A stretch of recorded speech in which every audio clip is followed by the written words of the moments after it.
It's all in your head. You don't look sick. Your tests are normal. It's probably anxiety. There's nothing wrong with you. Have you heard these words from physicians, family, and friends? If you're someone who has been struggling and swirling through the revolving door of healthcare to find answers about your health, or if you know someone who is going through this experience, then this podcast is for you. Welcome to the Desperate for a Diagnosis podcast with Laura Nozica, a show dedicated to exploring the challenges of living with undiagnosed or rare medical conditions. This podcast explores both sides of the bedside. We will be speaking with patients who have had challenges with finding a diagnosis, along with experts in the field. I'm your host, Laura Nozica. Please note I am not a medical professional, nor am I affiliated with any healthcare, pharmaceutical, or device company. I am an entrepreneur, and I am an independent market researcher focused on helping healthcare organizations better understand the patient perspective. The podcast is not meant to offer medical advice, but to merely share the stories and perspectives of podcast guests. Hello, and welcome to the Desperate for a Diagnosis podcast. I am your host, Laura Nozica, and I've got a really cool show coming up here with a really cool guest. And this is kind of a unique episode for me, and talking about something that really is near and dear to me, having a background in healthcare and hospital marketing and communications. I got to thinking that this guest would be perfect to have this conversation with. And I am here today with Kelly Leonard, and I will let you know all about him. But a lot of you are also familiar with Second City here in Chicago. So keep all that in mind as I go through Kelly's bio here. Kelly Leonard is the Vice President of Creative Strategy, Innovation, and Business Development at the Second City, again, here in Chicago. His book, Yes and, was published to critical acclaim by HarperCollins.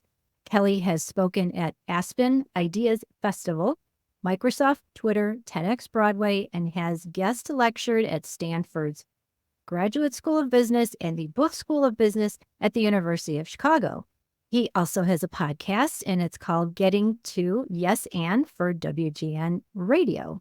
For over 20 years, he oversaw Second City's live theatrical divisions, working with such talent as, ready everybody? Tina Fey, Stephen Colbert, Amy Poehler, Seth Meyers, Keegan-Michael Key, and others here in Chicago, and some of those old-time comics that, maybe I can get Kelly to tell us a story or two at the end. He and his wife, Ann Libera, were awarded the Creative Voice Award in 2019 by the Arts Alliance in Illinois. Thank you, Kelly, for being here. And some of you may remember that I co-hosted Uncorking a Story, which is a podcast with my friend Michael Carlin. That's his podcast. And we co-hosted with Kelly, I think a couple of years ago now. Kelly, thanks for being here. It's so nice to see you again.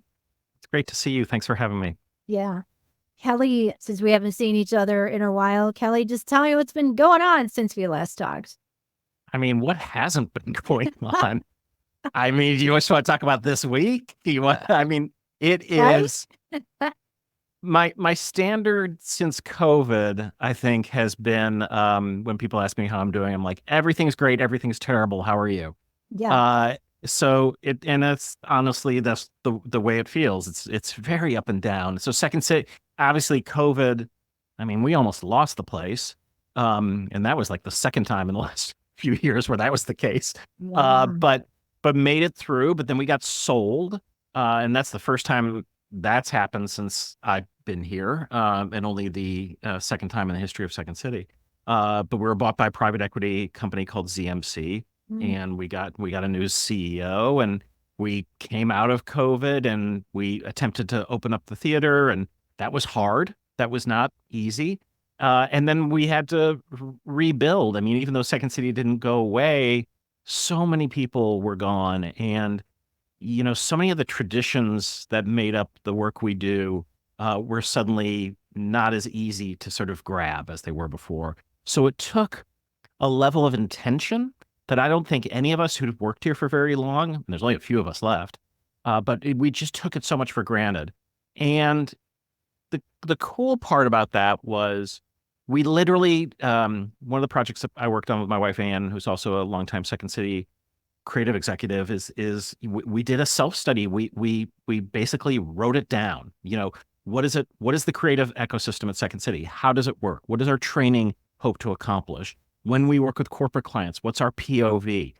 Literally a 46-page document about here's how we do creative, with the caveat, of course, that we're always open to change, and different ideas and different ways to get there. But let's understand why we're changing or what we're changing from.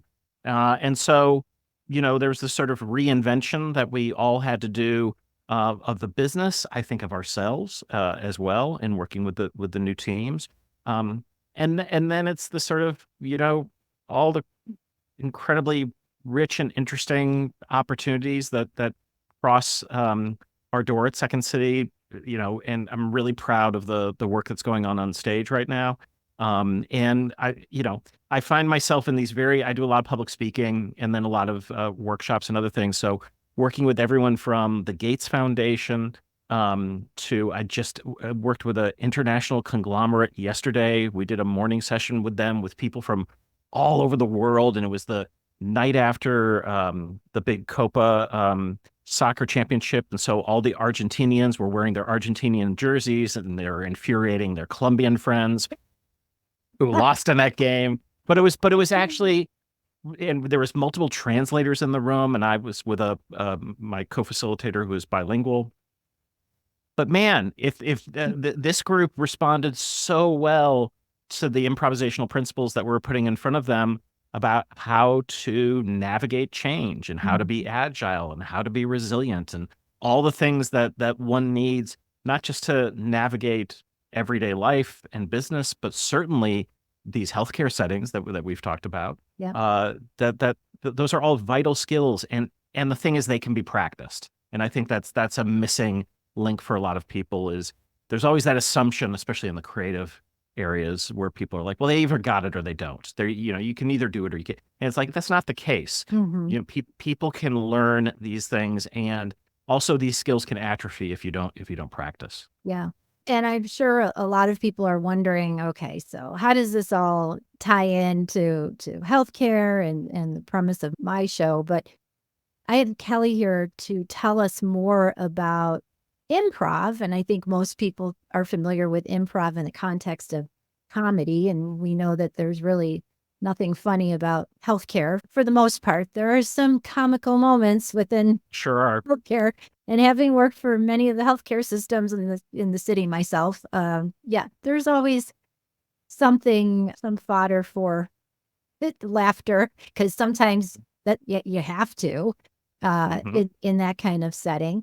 But Kelly has managed to create a very special approach to communications within the healthcare setting using improv. And we're going to talk more about that with him today. And I think we can all agree that the healthcare setting, for one, is a really hard place to work in these days. I love hospital culture, but it is a tough place to be, tougher even before when I left, I don't know, some 10 years ago, left to do other things and work for myself, but still in the healthcare setting. For me, healthcare is like I hate to say it, it's like a train wreck I can't keep my eyes off of, because it's so fascinating and ever changing. And for all the work that I've done in the market research space on behalf of healthcare and pharmaceutical companies, and having interviewed patients and doctors for so many years, and hearing so many sad stories about how, well, my doctor, I really felt dismissed, and I had all these symptoms, and the doctor wasn't hearing me, and I know he wasn't listening, and I think he thinks I'm crazy, and all these things. And thinking about how there has to be a better way for this patient healthcare communication to take place. And you've got some other special approaches for people who are caregivers of family members, et cetera. So your approach spans all of that. Kelly, I'd love to learn more about how this Improv for Healthcare program started and how it works and who's been a part of it. I just think it's so cool, and the outcomes that you've seen. Yeah. Like all good stories, this one kind of starts with a fire. Yeah. Second City caught on fire. I think that's the name of your next book, right? It might be. It might be.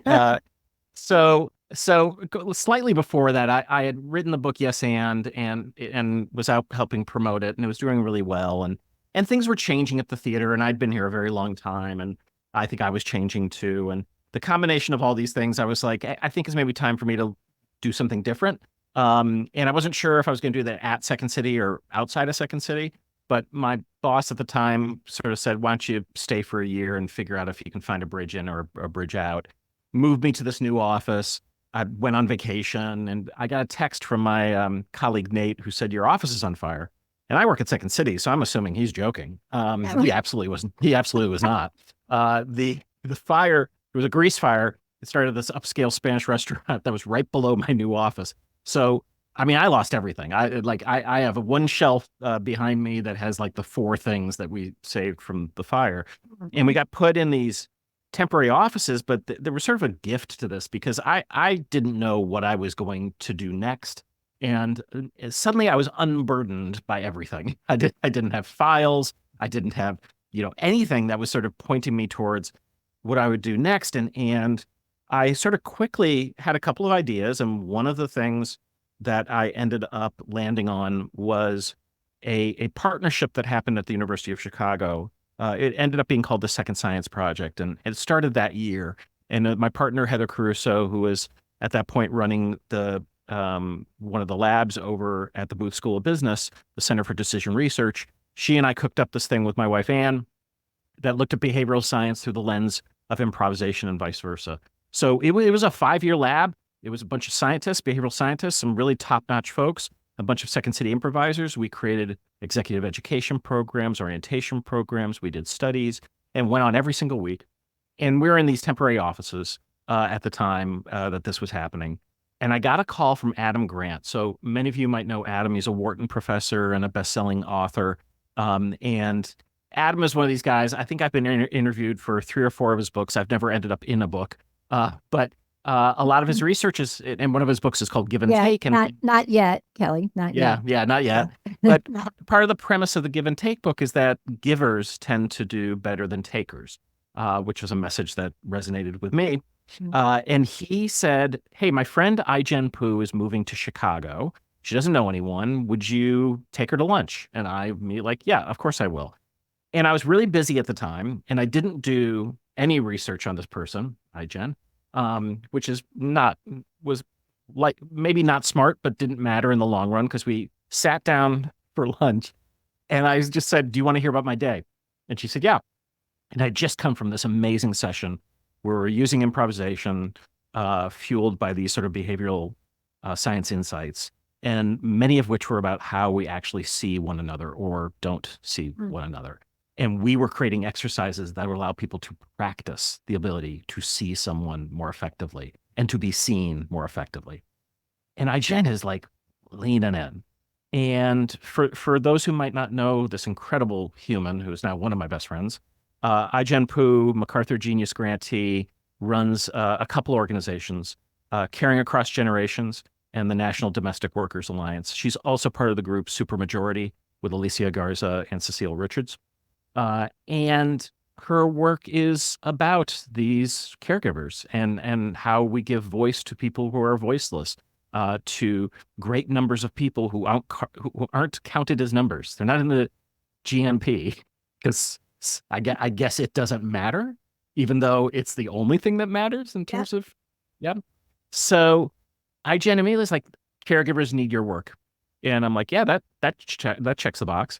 And so we started collaborating and working with her organization, and we ended up presenting at Aspen Ideas Festival, where Ai-jen and her team were curating the sort of health week before the regular festival started up. We were one of our workshops was attended by a woman at the Cleveland Clinic, Ruth Allman, and she ended up funding a program that we built with Cleveland Clinic and Caring Across Generations called Improvisation for Caregivers. And it was basically using these practices, many of which are fueled by behavioral science, which allow people practice in how they might provide care, not just for each other, but also for themselves. Placing less burden on ourselves and on others, freeing ourselves of judgment of self and judgment of others, how we tell our stories and how we tell them more effectively. Good quick example. In many of our storytelling workshops at Second City, we use an exercise called 60-30-10. And that's where we say, speak to someone about an accomplishment that you achieved. You're going to do it in 60 seconds. Then you're going to do it in 30 seconds. Then you're going to do it in 10 seconds. And it's really about how do we hone our messaging when we have time and when we don't. And how do we take that 60-minute story and distill it into the most important 10 seconds? Because maybe that's all the time we have with someone. Yep. And then, so that's one thing as a speaker, but then as a listener, also you're able to sort of craft and listen, like, how am I listening for what's important? And in doing the exercise with a partner, you can help each other in terms of honing those stories. So it's many of those kinds of things that they're actually fun exercises to do. They're playful. They're often low stakes, but they are also really useful in high stakes environments. So that's how we got on this train of starting to work with the caregiving communities. Yeah. So when you say caregiver, Kelly, I just want to make sure that everyone understands how it's defined in the context of your program or your approach or what Cleveland is doing. Sure. How are they defining it? So we worked with a bunch of different communities. So we certainly worked with people who work in a hospital, and whether that is doctors, nurses, administrators, anyone who is in that space. We worked with people who are caring for often their own relatives at home. We worked with domestic folk whose jobs suddenly include caregiving when maybe they've never had any experience in working with someone who might have dementia, say, or something like that. So we've worked with a variety of communities in those spaces, using these skill sets and these practices to just get them to be more effective advocates, communicators, to have more agency, and ultimately to also have more resilience, because it's like none of this is easy, and it doesn't get easier, all right? And it's never really going to be clear, and it's so context driven. Whether you're in an emergency room or you're at home or whether you're with a family member or you're with a stranger, and we're not saying there's a path. There's no single path that we're offering you. What we're doing is we're giving you a toolkit of a lot of things that you can bring into the rooms that you're in with the people you have to be in those rooms with, to attempt to make that exchange as wise, as informed as it can be. And this is just the thing that is true across the board. Not in places like theater and sports, top performers, peak performers, they all rehearse, they all practice. Yo-Yo Ma is doing scales every single day. Baseball players who are making millions of dollars play catch before the game, right? It would be ridiculous not to. And yet, in all these other spaces, whether it's attempting to make $1 million deal in a boardroom or whether it's trying to save someone's life in a hospital setting, how many people are practicing? And I'd say very few. I'd say you get some training now and again, but it's not a regular practice. And I will contest that anyone who wants to excel at the thing that they're doing, the thing they're performing, the task they're performing at, if they want to be the best, they need to practice every day. So what do you think when you get approached by Cleveland Clinic? What do you think their issue was, or what problem do you think they were looking to solve with this type of approach? I can say, having worked with a bunch of folks at the Cleveland Clinic, and both in Cleveland and also the group in Las Vegas, there are a wonderful set of people who understand the need to make the empathy inside those spaces more muscular. And they have other people who don't feel the same way, who they work with. But this mighty group. Some things can be a hard sell in Yeah. I get it. Yeah. Yeah. Because we've So always done it this way. There's a lot of we've that always done it this in healthcare. way. Yep. A- Mhm. Yeah, and and great man theory. There's a lot of that going on.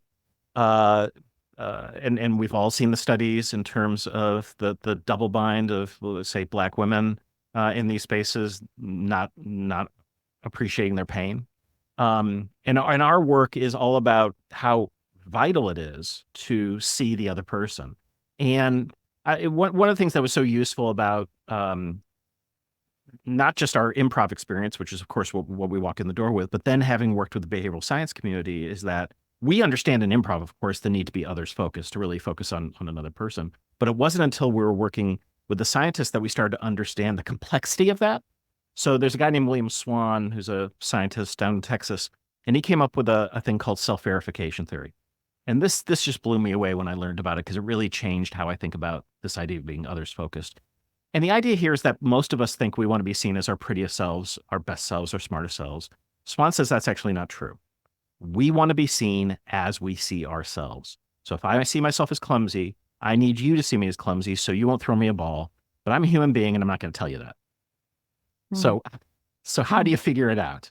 And the only way you figure it out is by asking questions Yeah. and really hearing and listening to the end of the sentence and all the different things that we don't normally do when we're communicating with other people, because we're so afraid that we're not going to look good that we stop listening halfway through the sentence to think of the smart thing we're going to reply with. Right. And there's so, something to asking questions too that people worry about. The whole there's no such thing as a dumb question, but people sometimes will preface a question with, this may be a stupid question.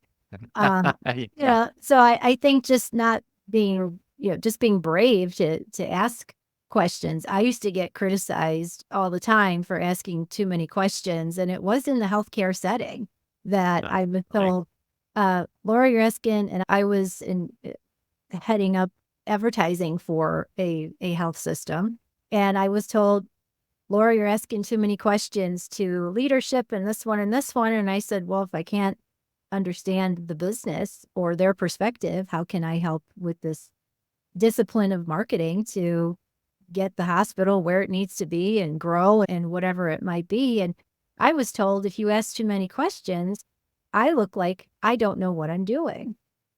Oh, fascinating. Isn't When it? the only way you're going to know how to do what you're doing is by asking a lot of Asking questions. questions, right. But here's the great thing of that. When you think your weaknesses are really weaknesses, they're really not. So I get paid now to ask people questions in market research, Kelly. So, Yeah, great. sometimes you got to turn that around, and hopefully that's what I did. But yeah, I mean, you're right from the standpoint of what's the next thing I'm going to say so I look smart or whatever.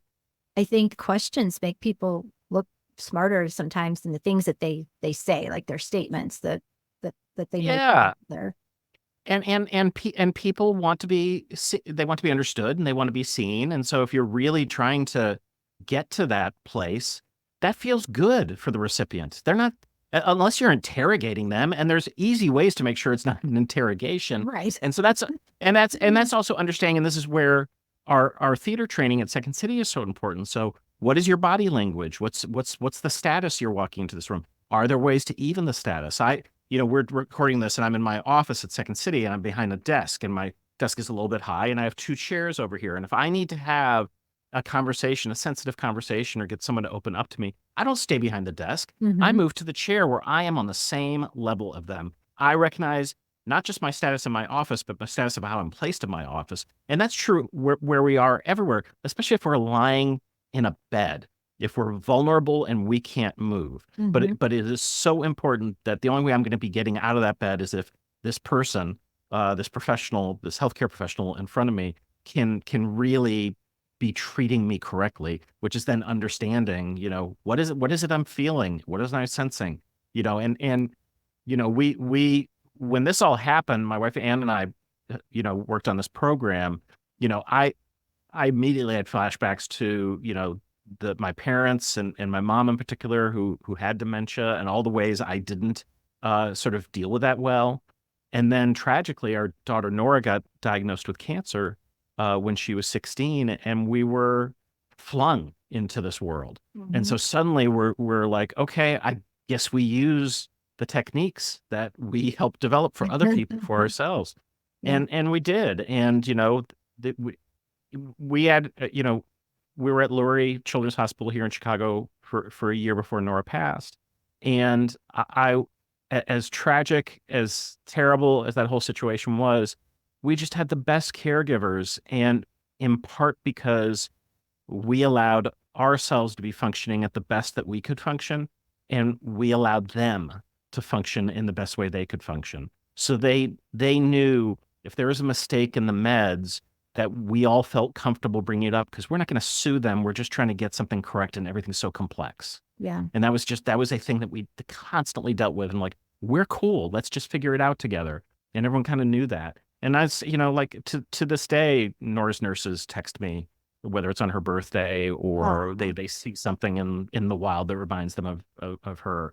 And so those relationships were really important. They were important to her. It made her feel at the worst time that she felt seen and loved. Yeah. And being in a healthcare situation or having some kind of healthcare event really is one of the worst times in anyone's life, whether you're the patient or you're the family, whatever it might be. And I'm not big on people who have road rage and speed and whatever, but if somebody's a little hyper in a parking lot of a hospital and they're not using signals to turn into a lane or find a parking space, I give those people the benefit of the doubt that there's something going on, that they're not thinking clearly and they need some grace and space, and hopefully they don't cause an accident. But I'm just saying there's other things going through your mind at that point. And I think just to know that there's the human factor of healthcare. It does exist, and if you can find healthcare professionals that can lose the ego and actually step back and listen, you're in a lucky situation. But unfortunately, that's not the case in a lot of healthcare organizations. And you can blame it on being short-staffed. You can blame it on a whole bunch of things. But that's I think the roughest situation that anyone can be in, where you're vulnerable, the whole family's vulnerable. And if you don't have someone to come with you and listen for you, it's even a harder situation. We have a phrase in our work. We talk about replacing blame with curiosity, because it's very easy to go to the blame. But when you go to that level of curiosity, you're in a very different space. And another phrase we have is you have to play the scene you're in, not the scene you want to be in. Like, we didn't want to be there. We didn't want this to be happening to her, to us, to our family, but we were there. And so we tried to stay fiercely present in the moment with whoever we were with, give them our attention, give them our care. And we expected it in return. And guess what? It mostly came back that way. People will treat you well when you treat them well. People will understand if they're being listened to, and they will often grant you the ability to be listened to. Yeah. That's my experience over and over again. I remember we wrote, and I helped us with this. After Nora passed, it was a thing was going on. It was when the detention camps, and we're finding all the sort of, kids were in these camps, and we wrote an op-ed for the Chicago Tribune, and the metaphor we used was at Lurie, the elevator doors, they closed really fast, and everyone understood this. And when you're at a city hospital like that, you're in an elevator with people speaking Spanish, people in hijab, other people whose faces are covered. The one thing we all did for each other was we extended that arm to stop the elevator until everyone was on or everyone was off. And everyone did it, whether they spoke the same language or they looked like that. And it was like, that is the approach we need to take. At that point we were saying, in this country, with everyone, because certainly in that hospital setting, there was a great, evener for everyone, which is we're all there because our child was in danger. Everyone's child was in danger. And of course we were going to do that with each other. Of course we were. But that should be the way we always are. Mm-hmm. It shouldn't just be in a children's hospital. Yeah, absolutely. One of the articles that you had sent me from the Aspen Institute, I think it was, and there was a quote there that said 97% of the decisions made in healthcare organizations are not clinically related. Yeah. Is that wild? That is wild. Where did that stat come from, and what's your experience, Kelly? I did a talk in New York for one of the hospital systems, and I'm blanking on the name, but it'll probably come to me. It's a big one. And I was talking to them about the program, and she said, there's this amazing stat. And I'm like, you have to send me, like, I need to verify this, and I did. And if you think about it, it actually makes perfect sense, which is when we're making decisions throughout a day, we're deciding, what pen we're going to pick up. We decide where we're going to write something, how we're going to hand someone to something.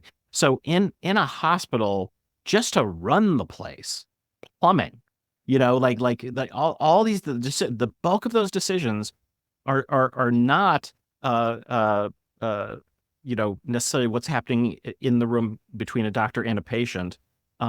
There's just and so it speaks to the complexity of the world that we live in the complexity in those buildings, and the idea that you really need to be aware of everything that is going on around you, that the environment is informing how decisions are going to be made. So one of the things I loved about Cleveland Clinic, in Cleveland in particular, and again, I've done a bunch of talks there and have so many friends who work there, was that, it's probably not as vibrant as it was, 7, 8 years ago, but there was so much attention to art and music on a daily level inside that building that you would hear music every single day. They programmed live music every single day. And it wasn't just that they bring in someone who could play the cello. It's like some of the nurses played music and some of the patients played music.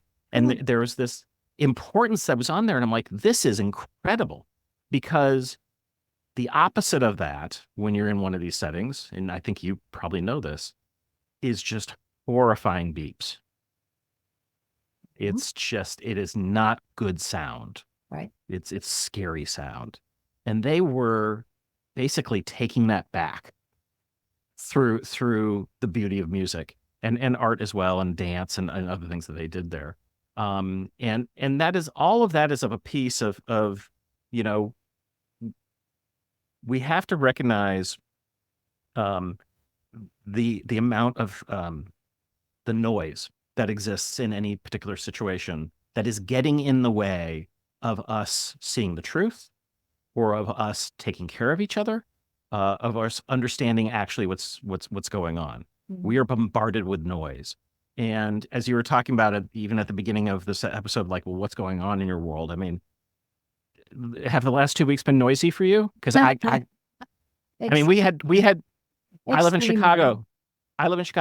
We had 2 tornado warnings in the city of Chicago for the last 2 nights, which I've lived here my whole life. I don't ever recall. Yeah. And that's going on, not to mention the political situation in the world, and, in our country, in our world, in our city. Not to mention business problems, or health problems, or, family members' health problems, or money problems, or whatever it is. So, understand the noise, because we are fighting against that as we're all trying to sort of collectively do this thing together. Yeah. It's hard. It's not something I think gets talked enough about. Yeah. Kelly, I want to step back a little bit. And for those so I was a bit of a thespian in grammar, partly grammar school and high school, and really wanted to go to the Goodman School of Theater there at DePaul. But my dad, who was a brilliant CPA who actually graduated from DePaul, said, no way am I going to pay for my daughter's theater school, because you need to be able to survive and pay your bills one day. So not everyone, though, understands what improv is all about. So I'd love to take a step back and ask you to explain a little bit about improv, and maybe a little history or your philosophy of improv, and then maybe you'll give more context to how your program works in the healthcare setting. Yeah, it's interesting. When I go talk places, one of the first things I say is that improvisation is yoga for your social skills, Mhm. and that improvisation is like loud, noisy group mindfulness, and that improv is a practice in being unpracticed, which is how all of us walk through the world. Yeah. And Does I everyone's say head explode when they everyone's head hear explodes, that? and then I add and I go, if that surprises you, it might not if you knew the origin story of improvisation, Yeah. as it works in this country for Second City in particular. And it starts in the 20s and 30s at Jane Addams Hull House on the south side of Chicago. And there was a woman by the name of Viola Spolin. She was a social worker. And her job was to better integrate the immigrant children and the neighborhood children who were coming into her care. So she created all these improv games, many of which were in gibberish or silence because the kids didn't always share language. But they would allow the kids to get up on a stage and collaborate and communicate and connect. And her son, Paul Sills, was studying at the University of Chicago at the time. And he taught these games to his friends, people like Mike Nichols, Elaine May, Alan Arkin, Barbara Harris. And they formed the first improvisational theater in the country. It was called the Compass Players. It was in 1955. And by 1959, that morphs into the Second City. So what Second City does is we use these games to train our people. And they are often like listening games and matching games and mirroring exercises, all those sorts of things. And then there are performance games as well that we can do in front of audiences. Now we use them at Second City to create sketch comedy reviews. So if you've seen Saturday Night Live, that all Mhm. came out of the Second City. That first cast was half Second City people. We do short and somewhat longer sketch comedy scenes and a 2-act review, but there's almost always a third act that's an improv set, which is where we're developing material and playing that out. We started in 1959. You name some of the people I worked with, but other people who came out of the Second City include like Fred Willard and Joan Rivers and John Belushi and Gilda Mhm. Radner and John Candy and Martin Short. I mean, there's no other institution in the world that has had as just vast legacy of comedic talent that got its start as a place like Second City. And we have theaters in Chicago and Toronto and a new one in New York City in Brooklyn. And we've been doing this for it'll be our 65th anniversary Wow. coming up in December. And so Congratulations. That's so yeah, it's cool. amazing. And so in addition to the theaters, we have the largest school of improvisation, the Second City Training Center. And then about 30 years ago, we started Second City Works, which is our group that works with organizations and corporate clients. So we'll do training and we'll do content creation and advertising and all different kinds of services that we do for those folks. And we've got other things we do in terms of television and new media and that sort of stuff. But yeah, it's been, I feel very blessed. I started here in 1988 as a dishwasher. It was my first gig out of college. Holy Uh, cow. Wow. You yep. didn't start off as a comedian or No, I wanted to be a player. I wanted to be a very serious playwright. wow. And the advice I was given by theater professionals was if you wanted to work in a theater, just get a job in a theater, whether it's tearing tickets or in my case, washing dishes. Oh, David Mamet did that at one point at Second City early in his career. And the other guy who got hired as a dishwasher the same week with me was Jon Favreau, the film director. So wow. we both had mullets, and there's photographic evidence in my wife's office at Second Well, City. well, we know how far back mullets go, Kelly. So Yes, we do. And there might have been an ear cuff. I'm not, admitting it completely. Might have been.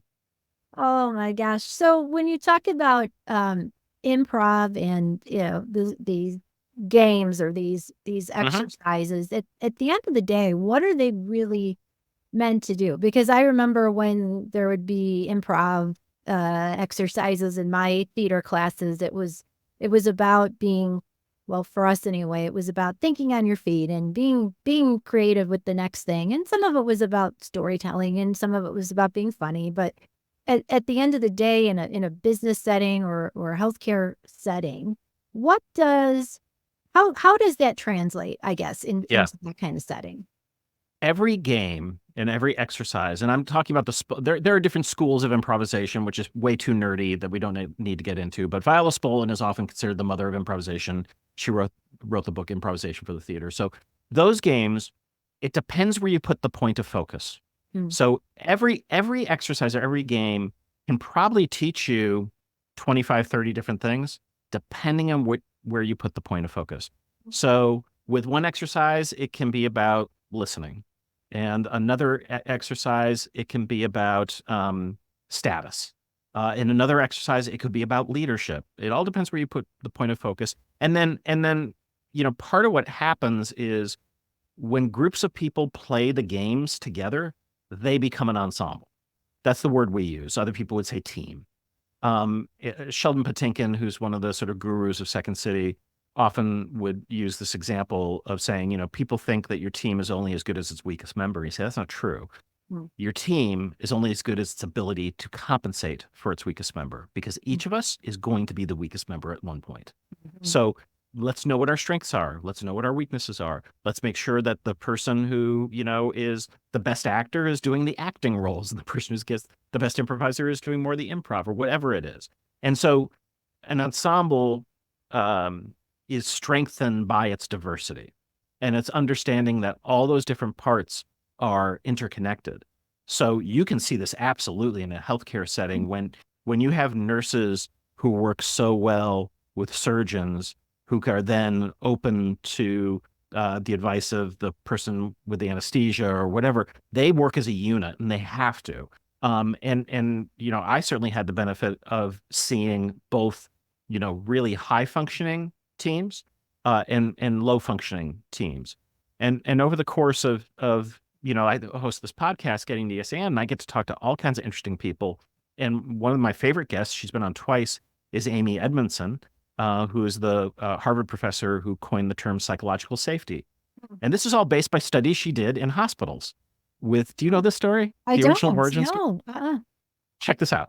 Cool. So she was a postdoc, and she was working with a very prominent scientist at the time who was trying to finish up this gig for this Boston, it was near Boston hospital.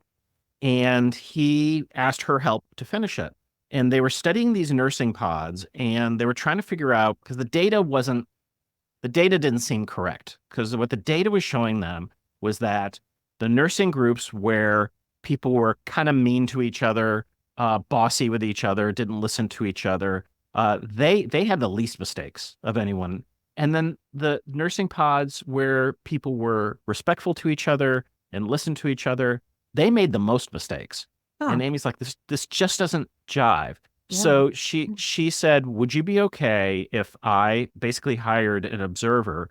We won't tell anyone they're there. That's just going to go in and observe what's going on.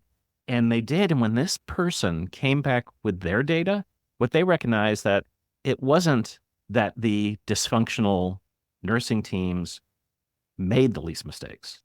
They reported the least mistakes. Oh. The high functioning teams had the psychological safety to know, yep, let's let people know when we make mistakes so we don't make another mistake. And that's at the essence of this idea of psychological safety, which is, high functioning teams need to be able to be honest about when they get it wrong so that they can then get it right, because part of getting it wrong is what learning is. Yeah. There's a lot of ego there. Mm-hmm. Yeah. And there's a lot of fear. There's a lot of fear, and not well-earned fear. Fear that makes perfect sense given a lot of the environments, whether it's a family environment or a work environment or a school environment. Absolutely. Where we were told to shut up. Yeah. Yeah. Yeah. That's pretty fascinating. I was reading about, is it Katie Watson and the Improv training program? I had read here that I think she said something like improv, healthcare professionals need to prepare for unpredictability, which I feel like that's minute by minute. Yeah, sure is. Setting. So what is it about improv that could help healthcare workers feel either safer in their jobs from a communication standpoint, or their interactions even with colleagues, physicians? There's all kinds of points of communication at any given time, but what is it about improv that can help the unpredictability response, I guess, let's just call it? Well, the first thing is you don't have a script. So if you do not have a script, you have to learn how to work without a script. And one of the things that we teach at Second City, and ended up being the title of my book, is this idea of you need to walk in with a yes and mindset. And what that means is when someone offers you something, your response is to accept it, whatever it is, and then add to it, and not to judge it, and not to negate it, but it doesn't. You don't have to agree with it. You don't have to even completely understand it. All those things. But if you can accept what's being said and add to it, that begins a very pro-social way of you extending this communication and then building something out of nothing, because that's what we're all doing. We're building something out of nothing. So if you start with the yes and mindset, that's it. And then in improvisation, you learn, we have an exercise called last word. And that's where we'll pair two people. We'll say, you're going to have a conversation, can be about anything. The one rule is that you have to start your sentence with the last word the other person said. And you go do that. And people quickly sort of figure out like, oh, wow, I actually have to listen to the end of this person's sentence.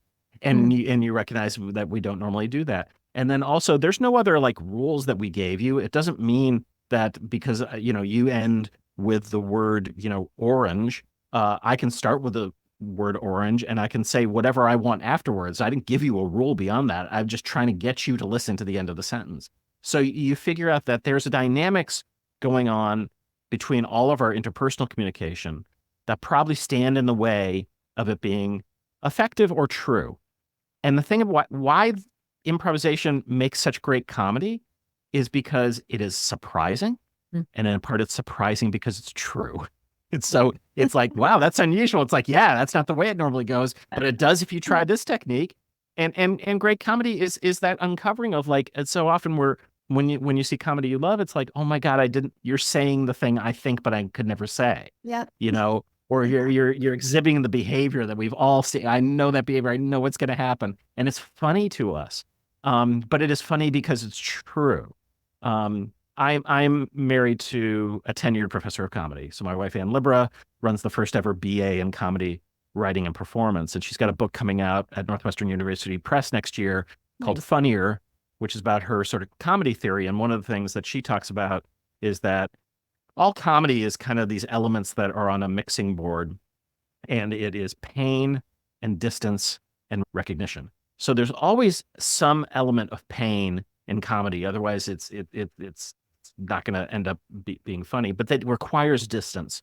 So when I make a joke about something, it might be physical distance, like this thing happened in New York, but I'm in Chicago, so it's okay. Or it could be, that we've all heard the phrase too soon, and we're seeing this play out right now. People are too quick with their jokes, and not good. And then recognition is often the element that people don't understand, which is we also laugh at things because we recognize them. And sometimes that's true. And she used to call it truth, and she changed it to recognition because that's what it is. So we might see a character in the first act of something show up in the second act. We're like, oh, I see that character again. And there's nothing funny about it except that you recognize it. So all those things are kind of on a mixing board that you're playing with. And if you think about what theater is in general, not just comedy, but all theater it's a reflection of the human experience. And improvisation are practices to get you really good and really salient at representing the human experience. We're like, oh, we could practice that for our play. We could also practice that for our life. So how about that? How cool would that be? The thing that we're actually doing day to day, we could be better at. We could have better experiences with our spouse and with our kids if we listen to them, if we affirm them. If we're not constantly in a high status situation and we're able to lower our status on occasion, that we have a phrase in our work that all of us are better than one of us. That is the attitude we're going in, because when you're improvising on stage without a script, my job is to save you and your job is to save me. And we both know it. And when we both know it, anything can happen. Yeah.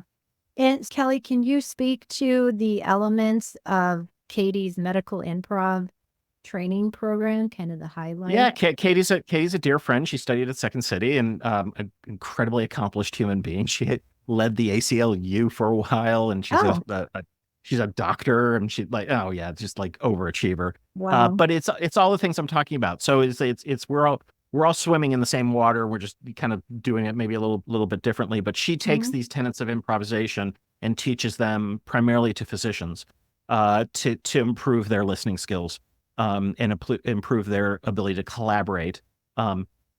As we've mentioned a couple times in this podcast in various ways, there's a lot of ego because there's a lot of people who have accomplished great accomplishments in their life, and they spend a lot of money to get there, and they've studied at some of the top schools. And I get it. That tends to make you puff you up a little bit and can give you a series of high status behaviors.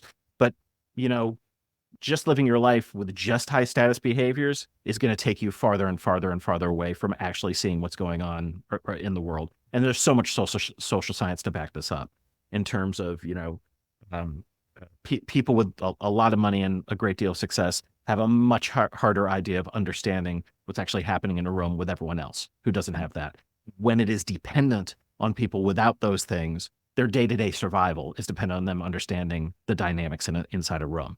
So those are all things that we teach, and part of the joy about medical improv is that the exercises are fun and they do provoke humor and laughter.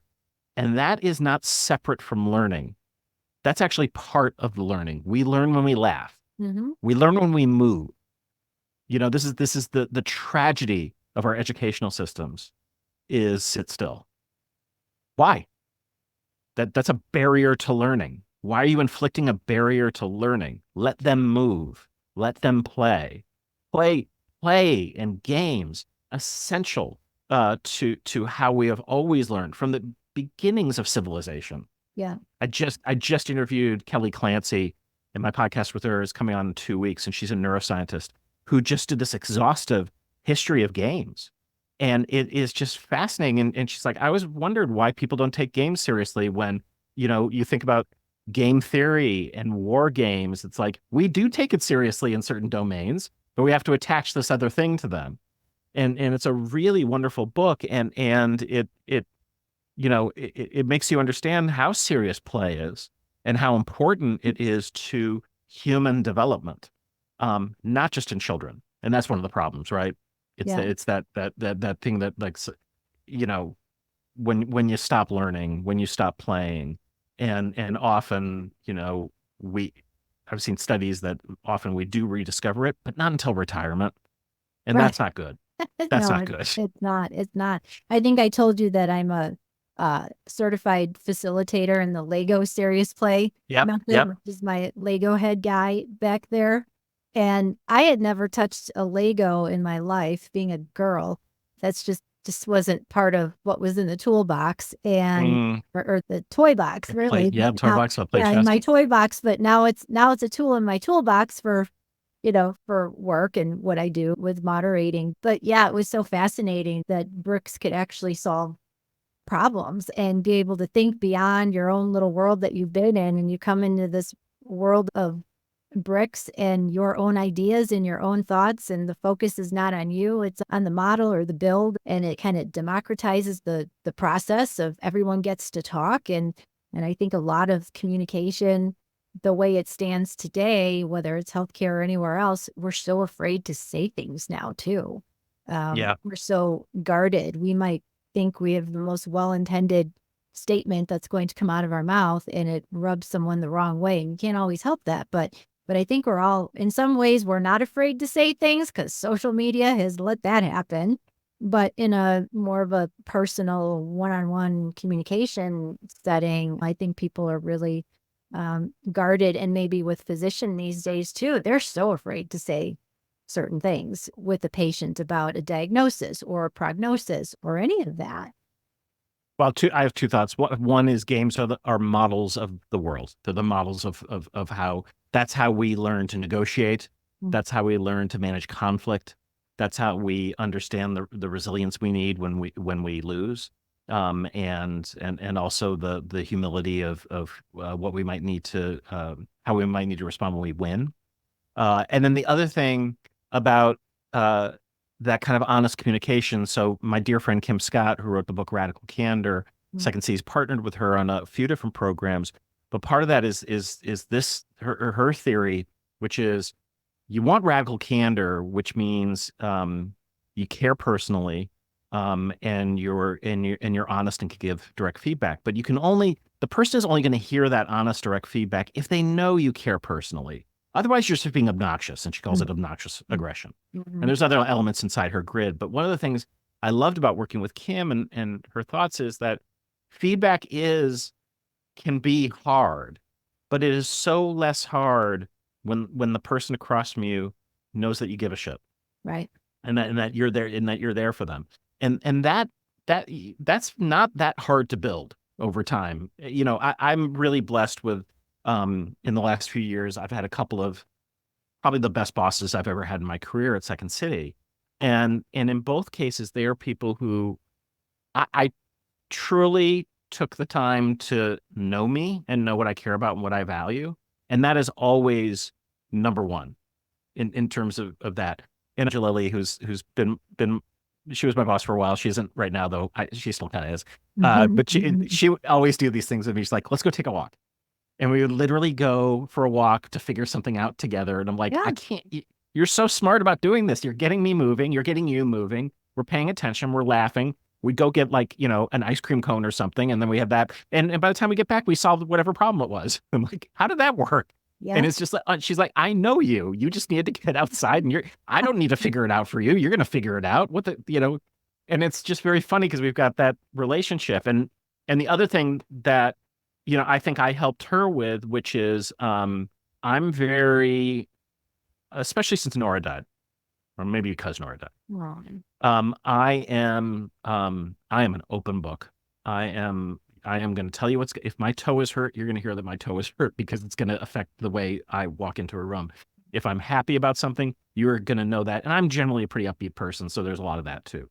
Yeah. And that was not something that she was used to in a business setting, but it became sort of like this shift, and it allowed her also to be able to come in and be like, my dog's sick and I'm worried. I'm like, yeah, let's talk. I love, my dog's sick. Let's talk, whatever.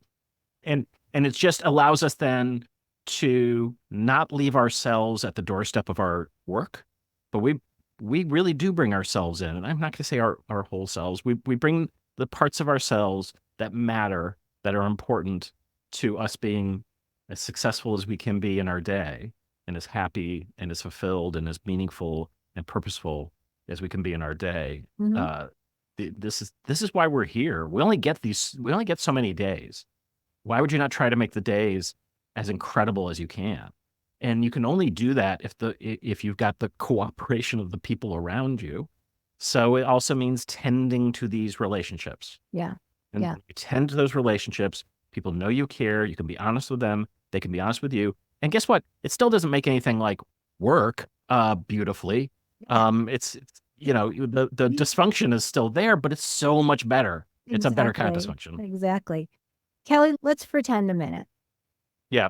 Let's pretend I'm the CEO of a big healthcare system, which includes a few hospitals, medical group, off-site facilities, all of that, the whole shebang of a big healthcare system. Let's say I'm the CEO.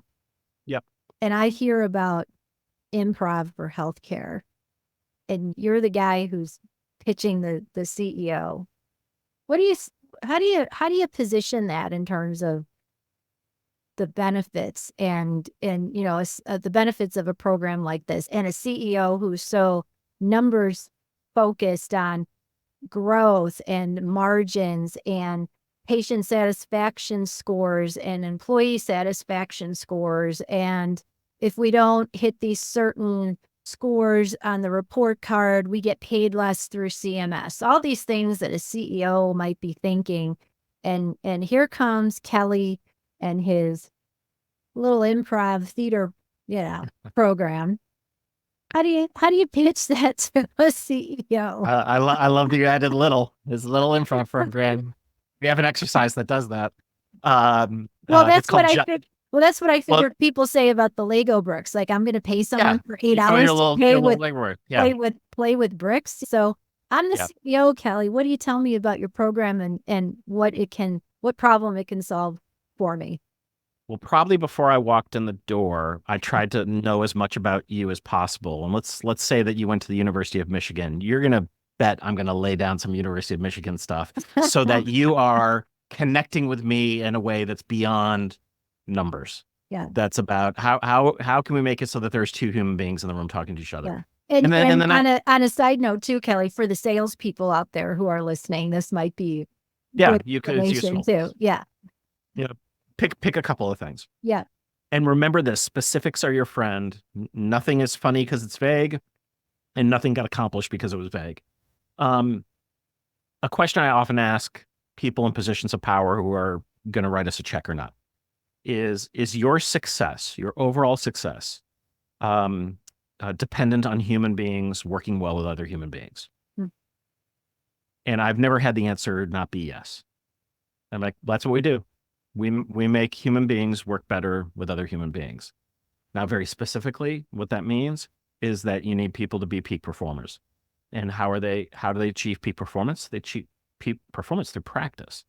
But it's not a bunch of role playing. Like the great teams, let's say you like sports, the great teams didn't just scrimmage all the time.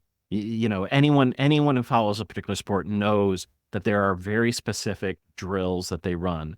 And that's what we do. We run people through drills that give them the ability to try on what it means to listen effectively, and also listen ineffectively. What does it mean to speak clearly? What does it mean to support? How does support feel? And remember, improvisation is embodied practice. So you are feeling the thing as well as, it's not just the thing coming in the brain. It's also, how does this feel in my body? So when you said just, there's an exercise we have called just or little. And so what we say is, I would have you in a minute tell me, who you are. And I'd repeat it back to you, but saying, oh, you're just this little, you just do this little Lego thing where you bring in your little toys and you just do, and you realize that those words, just and little, are terrible. Mhm. They are diminutive and they lessen you. And so we say, like, you have to also be aware that your language and the words you use are being heard in maybe a way you didn't intend. Hopefully you didn't intend. So with any of these, and look, I worked at a second city many, many years ago where people would laugh us out of the room thinking that we could go, help them, these big corporations. We work with the Fortune 100. It's like we are, it is not unusual. And most of these CEOs get it because especially now, because their workforces do not know how to talk to each other. Correct. They're seeing this play out in real time and they don't know what to do. And by the way, it's happening at their universities too. And that they went to, and maybe they donate to, and they're seeing it there, and they're seeing it with their new employees. And guess what? The blame game isn't going to work. It is just not going to work. What's going to work is new styles of communicating with each other and appreciating the differences of different generations. And I have a son who's 26, so my son is a Shakespearean actor. So his parents said, "Go for it." I can only imagine the dinner conversations. Oh yeah, Conversations on holidays. Yeah, it's exactly what you would imagine in my family. Yeah. But Nick and a bunch of his friends, I mean, like, they're going to save the world as far as I'm concerned. I look at them and they care and they're smart and they work hard. They also have bullshit detectors that, we didn't have. And I'll give you a good example of this, which is when COVID happened and George Floyd and all that's going on, and Second City, went from 700 employees to 38. Well, and we made it and we came back. And we're all sort of like, well, we kind of got to reevaluate where we are. And I remembered that there was an adage, a theater adage that I took great pride in, and most of my compatriots took great pride in, and that was this term, the show must go on. And there was a point, and I think I was sitting in this very office where I just kind of slumped in my chair and went, oh my God, the people who were invested in the show must go on were the rich, wealthy producers who needed the people with less money, the performers, to go on no matter what, so they didn't stop getting paid. And the show doesn't. COVID was an example of the show didn't go on. Yeah. Because it couldn't go on. And sometimes the show can't go on. And that is just fundamentally has created a different environment in my field. And this is not just Second City. This is the entire theater industry deals with this now, which is when people are sick, they don't come to work. And we used to always come to work when we were sick. Right. I know. You wouldn't dare miss a day because to call the No. boss to say, I'm sick. Yeah. Not unless you like broke a leg. And even then you're Exactly. probably in the afternoon. Exactly. Yeah. Yeah. Exactly. So not healthy, not No. healthy. So, But definitely with new generations coming into the healthcare system as well, the communication styles definitely have changed there as well among healthcare professionals and even doctors coming in, and the requirements for medical school and the curriculum that has changed a lot also. But Kelly, the systems that you work with, how are they measuring a program like yours in terms of success? What does success look like? What, they're, again, healthcare systems are very outcomes focused. Yeah. So Yeah. how do they look at something like your program? I mean, there's a fair amount of surveying that people do at different times, and that goes on. But there's also, we have the benefit of being in Chicago, which there's a few things happening there, which is there's a huge community here. Yeah. And people know Second City. Right. And at this point, they know our stuff. So it is, and they all talk to each other. So we've done enough stuff at Lurie and at Rush and at Northwestern.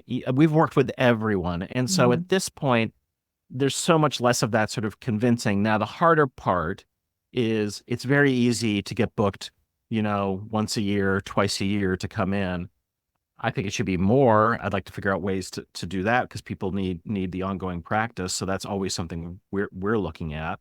But I think for most institutions, they're also measuring with their eyes and their ears, and how are their teams, functioning after a session with us? And almost universally, it's like, oh man, they were great, but they're probably great for the next few weeks, and then it starts to atrophy off. So that's the missing link here. That's the thing that if I'm looking at what's next for this sort of program, it's like, how do we turn this into yoga? When I was growing up, no one was walking around with mats. Right. Like that. Right? You didn't see that. No. And then you live in any city. You live in any urban city in America, and there's women walking around with the mats every single morning, every afternoon, and they're going to their local yoga spot. And it makes great sense. Was just for hippies way back when. Yes. Right? And now it is, but there's evidence, right? I mean, there's science behind why it's good for you. And the same thing exists with improv. We just got to figure out how to scale it. That's what I want to do. I want to scale it. Yeah, I love it. Kelly, I love this healthcare conversation, and I know we can go on forever, but I have to get in just one really good Second City story, like from your favorite comedian that came out of Second City from, the original group and ended up on SNL. Give me your favorite story. All right, this is one of my favorites. It's a leadership story. The application I can do straight on it, and leadership at every level, and it'll make sense when I talk about it. So, in the early '90s, when I started producing here, and this is maybe mid '90s, mid to late '90s, there were a couple of actresses in one of the Second City casts, and Tina Fey was one of them, and the other was the star of the cast. So Tina, like no one knew Tina Fey when she was here at Second City. Everyone knew Rachel Dratch. People came specifically to see Rachel Dratch at Second City. She just, like, the audiences loved her. They adored her. And she and Tina both auditioned for Saturday Night Live. Rachel doesn't get it. And Tina doesn't get an acting gig. She gets hired for the writing staff. And Rachel's bereft because of those days, the sort of golden rule at Saturday Night Live. It's different now, but back then, if you didn't get hired in an audition, you'll never get hired. That you were off the table. So Tina has a very successful year on the writing staff at SNL. And that summer, the head writer, Adam McKay, also a Second City alum, decides to step down. And they give the job to Tina to become head writer of SNL. So the season's over. Tina's got this new gig that she'll start the following year. And she calls me and she says, hey, I'm coming home for the summer. I want to do a 2-woman show with Dratch. Do you got a space where I could do it? And I'm like, yeah, we have a space that's dark on Tuesdays and Wednesdays, meaning there wasn't a regular show. So I'm like, yeah, do your show there. Again, no one knows Tina at this point. She was just on the writing staff. She wasn't doing Weekend Update. But she was the new head writer for SNL. And so Tina and Rachel do the show Dratch and Faye, which is maybe the funniest sketch show I've ever seen in my life. There's a grainy version on YouTube that you can find that's worth watching. But here's the thing, which is every summer, Lorne Michaels, the producer of Saturday Night Live, and his other producers would come and scout at Second City to look for talent. So they'd always see the main stage show. They'd often see the ETC show. What Tina knew was that there was no way Lorne Michaels wasn't going to see his new head writer's 2-woman show. Saw it. Rachel was incredible. And they offered a job to Rachel after seeing that show. Oh boy. Tina did that. And it's the reason it's a leadership story is it is how Tina leads. Tina leads from underneath. So anyone who's a fan of 30 Rock, Tina was the boss at 30 Rock, head writer, star of the show.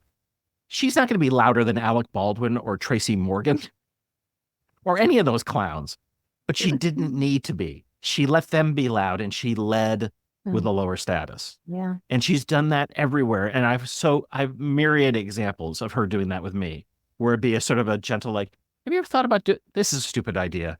Maybe you do this. And I'm like, no, oh, that's a good idea. It's like, oh no, you knew it was the best idea all along. Yeah. Like my ego needed it to be like, no, yeah, I'm still in charge. It's all good. You're not in charge. But it's an amazing thing. And Rachel kind of thought nothing was going to happen for her. And then it did. And she's, everyone has gone on to incredible careers. Yeah. And I just, I love that. And I love that about true improvisers who really are looking out for each other. That's what they do. Yeah. That's pretty cool that the girl on the stage didn't need to be on the stage. As far as her style. That's pretty cool. Yep. Well, Kelly, I want to thank you so much for this conversation. Very enlightening. And I hope the healthcare folks who are listening out there take some of this to heart. And with, again, healthcare being a rough place to be, I think that improv is certainly highly beneficial in terms of communication styles, et cetera, and just working with patients in a different way. Because, as you know, when it's the worst time of your life, you're whatever it is, treatment, whatever it is, rough going, but it's the way you were treated by people that really makes the difference. And Kelly, where can folks learn more about you and your program? They can either come to our website, secondcity.com or secondcityworks.com. They can also find me on LinkedIn. That's where I post all the podcasts and articles and information on different kinds of events that we do. So look me up. Yeah, sounds great. All right. Thank you, Kelly. And thank you, everyone, again, for listening. This is another episode of the Desperate for a Diagnosis podcast. Stay well and keep pushing for answers. Oh my goodness, that's a wrap on another compelling story. Thanks for listening to the Desperate for a Diagnosis podcast. If you would like more information about today's guests or to find out more about Laura, me, go to desperateforadiagnosis.com. If you enjoyed the show, please subscribe, rate, and review the podcast on Apple Podcasts, Spotify, YouTube, or wherever you get your podcasts. You can also follow show updates and healthcare news on the podcast's Facebook page. If you would like to be a guest on the show, or if you have any questions, advice, or suggestions for our guests, please email me at lauramarie@desperateforadiagnosis.com.